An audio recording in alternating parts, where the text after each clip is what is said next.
মই যদি আপোনাক আজি প্ৰশ্ন কৰোঁ, আপোনালোকে জীৱনটোৰ পৰা কি বিচাৰে? আপোনালোক সকলোৱে হয়তো একেটাই উত্তৰ দিব। আমি জীৱনটোৰ পৰা সুখ বিচাৰোঁ। সেই সুখ সন্তানৰ ফালৰ পৰাই নহওক কিয়, কৰ্মক্ষেত্ৰৰ পৰাই নহওক কিয়, ধন সম্পত্তিৰ ফালৰ পৰাই নহওক কিয়, বা বৈবাহিক দৃষ্টিকোণৰ পৰাই নহওক কিয়, অভাৰঅল আমি সকলোৱে সুখ বিচাৰোঁ। জ্যোতিষশাস্ত্ৰত সেই মানসিক সুখ চতুৰ্থ ঘৰৰ পৰা চোৱা যায়। চতুৰ্থ ঘৰৰ পৰা এনেইতো বহুবিলাক বস্তু চোৱা যায়, যেনেকৈ সেইটো মাতৃস্থানো হয়, বা আপোনাৰ মানসিক আপোনাৰ স্থিতি যদি চাবলৈ হয় তেতিয়াহ'লেও চতুৰ্থ ঘৰৰ পৰা চাব পাৰি, আৰু বিভিন্ন ছিগনিফিকেঞ্চ আছে যিটো চতুৰ্থ ঘৰৰ পৰা চাব পাৰি। আজি বিশেষভাৱে প্ৰপাৰ্টিৰ কথা পাতিম।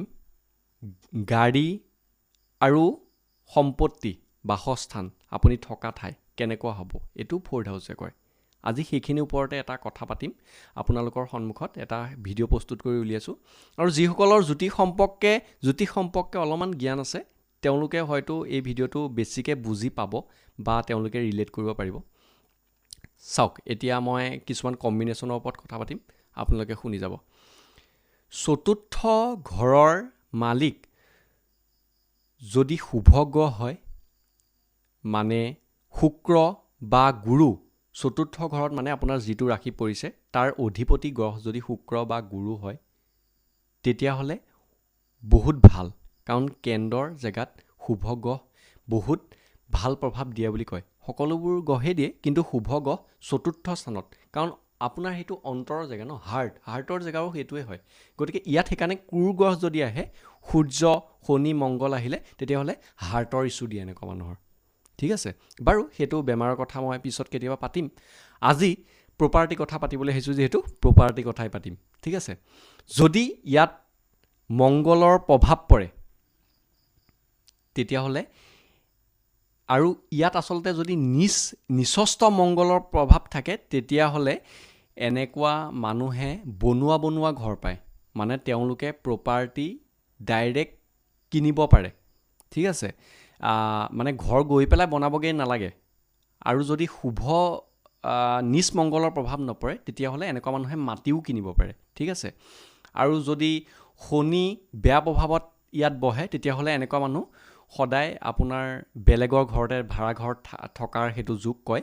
আৰু চতুৰ্থ ঘৰৰ মালিক যদি আপোনাৰ 8 নম্বৰ ঘৰ বা 12 নম্বৰ ঘৰত গুচি যায়, তেতিয়াহ'লেও আপুনি ঘৰৰ পৰা দূৰত থকাটো দেখুৱায়। ঠিক আছে, আপুনি ঘৰৰ পৰা দূৰত থাকিব বা দূৰত থাকি সুখ লাভ কৰিব নোৱাৰিব, তেতিয়াহ'লে সেইটো বস্তু আপোনাৰ 8 নম্বৰ অষ্টম ঘৰ বা দ্বাদশ ঘৰে ক'ব। ঠিক আছে, আৰু কিছুমান মানুহ আপুনি দেখে যে চৰকাৰী ঘৰত থাকে, তাত যদি সূৰ্যৰ প্ৰভাৱ আহে আৰু ছেভেন্থ হাউচ আৰু 10th হাউচ, 4th হাউচ যদি কম্বিনেশ্যন হয় আৰু তাত সূৰ্যৰ প্ৰভাৱ আহে, তেনেকুৱা চৰকাৰী ঘৰত থাকে। চাওক, এই এফ্লিকশ্যনটো যদি বেয়া প্ৰভাৱত আহি যায়, শনি, মংগল, ৰাহু, কেতুৰ এফ্লিকশ্যনত আহি যায়, তেতিয়াহ'লে এনেকুৱা মানুহে চৰকাৰী মানে ঘৰততো থাকিব, চৰকাৰৰ আলহীটো হয়, কিন্তু বেয়া প্ৰভাৱ যিহেতু পৰি গ'ল, তেওঁ জেলৰ আলহীও হ'ব পাৰে।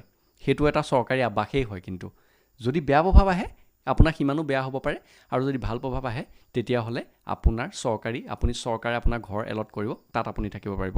ঠিক আছে, এতিয়া যদি চতুৰ্থ ঘৰৰ মালিক যদি বৰ্গোত্তম নৱাংশত থাকে, যদি ছাপ'জ ধৰিছোঁ শুক্ৰ আছে, বৰ্গোত্তম নৱাংশত আছে আৰু শুক্ৰ জন্মকুণ্ডলী উচ্চ হৈ আছে, এনেকুৱা মানুহে বহুত ডাঙৰ প্ৰপাৰ্টি লয়।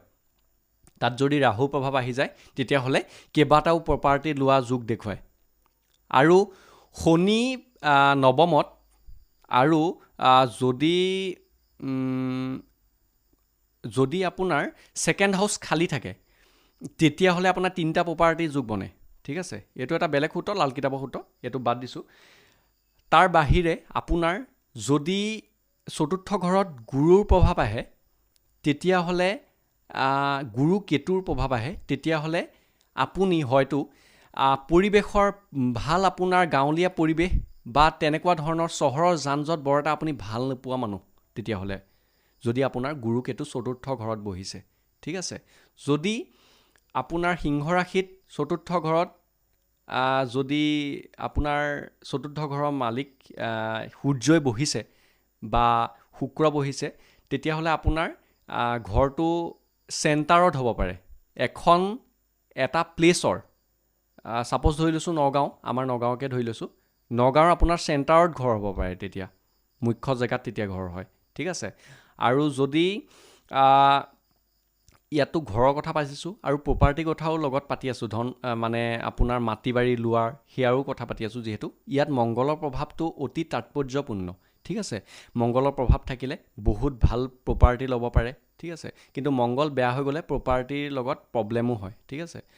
আৰু তাৰ বাহিৰে আমি যদি চন্দ্ৰৰ কথা পাতোঁ, চন্দ্ৰ যদি অগ্নিতত্ত্ব ৰাশিত আচলতে বহে চতুৰ্থ ঘৰত, তেতিয়াহ'লে এনেকুৱা মানুহে জীৱনত ঘৰ বহুত সলায়, ঠিক আছে।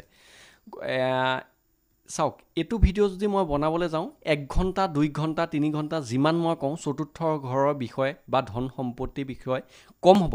যদি কিছুমান কথা থাকিও যায়, মই হয়তো আকৌ কেতিয়াবা বনাম এইটোৰ বিষয়ে, কিন্তু মই যিমানখিনি পাৰিছোঁ, যিমান দূৰ সম্ভৱ সিমানখিনি মই কৈ গৈ আছোঁ। মুঠতে চতুৰ্থ ঘৰৰ যদি আপোনাৰ সম্পৰ্ক নৱম ঘৰৰ লগত হয়, তেতিয়াহ'লেও আপোনাৰ জেগা সলনি কৰি আপোনাৰ বেলেগ এটা জেগাত থকাৰ এই জন্মকুণ্ডলীয়ে নিৰ্দেশ দিয়ে, ঠিক আছে। আপুনি হয়তো বেলেগ জেগাত থাকিব পাৰে। আৰু যদি এই চতুৰ্থ ঘৰত আচলতে মংগল শনিৰ প্ৰভাৱটোতো ক'লোৱেই, আপোনাক ভাল প্ৰভাৱ দিব, কিন্তু মংগল শনিৰ প্ৰভাৱে কিন্তু আকৌ মানসিক অশান্তিও দিব। প্ৰপাৰ্টি দিব মানে এইটো নহয় যে আপোনাক সকলোবিলাক ভালেই কৰিব। আপোনাৰ এটা গ্ৰহ এটা স্থানত থাকি সকলোবিলাক কেতিয়াও ভাল কৰিব নোৱাৰে। কিছুমান ক্ষেত্ৰত প্ৰব্লেম কৰিব, যেনেকৈ আপোনাৰ মানসিক অশান্তি কৰিব, সেইটো চিয়'ৰ। কিন্তু আপোনাক প্ৰপাৰ্টি দিব, 100% দিব। কিন্তু সেই চতুৰ্থ ঘৰৰ মালিককো চাব লাগিব। মালিক যদি বেয়া স্থানত বহি আছে, ঠিক আছে। বিভিন্ন কুণ্ডলী যিহেতু মই অধ্যয়ন কৰি থাকোঁ, তাৰে ভিতৰত বহুত কম্বিনেশ্যন এতিয়া মনত পৰি আছে, সকলোখিনি নকওঁ।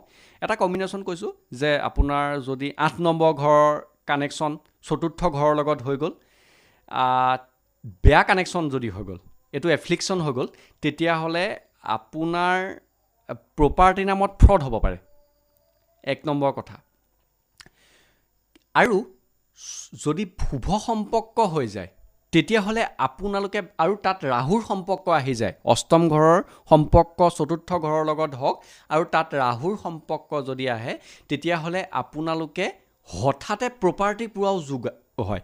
গতিকে চাওক, ইয়াত এটা এটা গ্ৰহৰ প্ৰভাৱ ইমানেই আমি লক্ষ্য কৰিব লাগিব যে এটা গ্ৰহকো যদি আমি আণ্ডাৰ এষ্টিমেট কৰি দিওঁ, তেতিয়াহ'লে প্ৰেডিকশ্যন সম্পূৰ্ণ ভুল হৈ যাব। গতিকে সম্পূৰ্ণ গোটেই জন্মকুণ্ডলীৰ সেই 9টা গ্ৰহেই যেতিয়া আপোনাক এটা কম্বিনেশ্যন বনায় বা এটা আপোনাৰ স্থিতি কুণ্ডলীত গ্ৰহ লৈ উঠায়, সেই তেতিয়াহে আপুনি যিকোনো এটা কাম জীৱনত কৰিব পাৰে বা আপুনি প্ৰপাৰ্টি ল'ব পাৰে, ঠিক আছে। আৰু মই এই ভিডিঅ'টোৰ জৰিয়তে এইটোৱে কওঁ যে সকলোৱে 4th হাউচ ভাল হওক, শুভ হওক, আৰু বহুত ধন সম্পত্তি আপোনালোকে ঘটক, প্লাছ যদি শুভ গ্ৰহ থাকে মানসিক শান্তিও থাকিব। গতিকে দুইটাই জৰুৰী, যিহেতু পইচা পাতিও জৰুৰী, সম্পত্তিও জৰুৰী। সম্পত্তিতকৈ আপোনাৰ ওপৰত ক'বলৈ গ'লে আপোনাৰ মানসিক শান্তি জৰুৰী। গতিকে আপোনাৰ যদি 4th হাউচ এফ্লিক্টেড হৈ আছে, আপুনি প্ৰথমেই তাৰ উপায় আপোনালোকে কৰক।